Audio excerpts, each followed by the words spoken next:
ஈரோட்டில் இருந்து சென்னை சென்ட்ரலுக்கு எவ்வளவோ ட்ரெயின் ஆப்ரேட் ஆனாலும் நம்ம இன்னைக்கு ட்ராவல் பண்ணுற இந்த ட்ரெயின் வந்து பார்த்தீங்கன்னா ஈரோடு மக்களுக்கு ரொம்பவே ஒரு ஸ்பெஷலான ஒரு ட்ரெயினுங்க. ட்ரெயினோட நம்பர் பார்த்தீங்கன்னா 22650. ஏற்காடு விரைவில் தான் நான் இன்னைக்கு ட்ராவல் பண்ணியிருந்தேன் ஈரோட்டில் இருந்து சென்னை சென்ட்ரல் வரைக்கும்.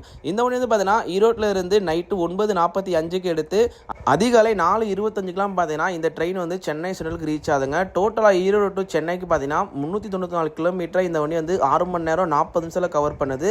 இந்த வண்டியோட கோச் பொசிஷன் பார்த்தீங்கன்னா ஃப்ரண்ட்லையும் பேக்லையும் 2 அன்ரிசர் ஒரு எஸ்எல்ஆர்டி இருக்கும். ஃபர்ஸ்ட் கிளாஸ் ஏசி வந்து பார்த்தீங்கன்னா ஒரு கோச்சும், செகண்ட் கிளாஸ் ஏசி வந்து பார்த்தீங்கன்னா 2 கோச்சும், தேர்ட் டயர் ஏசி வந்து பார்த்தீங்கன்னா 3 கோச்சும், 12 ஸ்லீப்பர் இந்த வண்டிக்கு வந்து அட்டாச் பண்ணியிருக்காங்க. இந்த வண்டி பார்த்தீங்கன்னா நான் ட்ராவல் பண்ணி ஐசிஎஃப் ரேக்கில் ரன் ஆச்சுங்க. ஸோ வண்டி வந்து பார்த்தீங்கன்னா செம்ம டிமாண்டான ஒரு ட்ரெயின். ஸோ இந்த வண்டிக்கு வந்து பார்த்தீங்கன்னா ஈரோடு மக்கள் ரொம்பவே அதிகமாக வந்து டிக்கெட் புக் பண்ணுவாங்க. ஸோ 12 ஸ்லீப்பருமே பார்த்தீங்கன்னா ஃபுல்லாக தான் போகும்.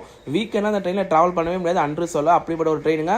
இதை ட்ராவல் பண்ணி பார்த்தீங்கன்னா ஆன் டைமில் வந்து சென்னை சென்னைக்கு ரீச் ஆகிட்டேன். ஃபுல் வீடியோ அப்லோட் பண்ணுறேன், மறக்காம நீங்கள் பாருங்கள்.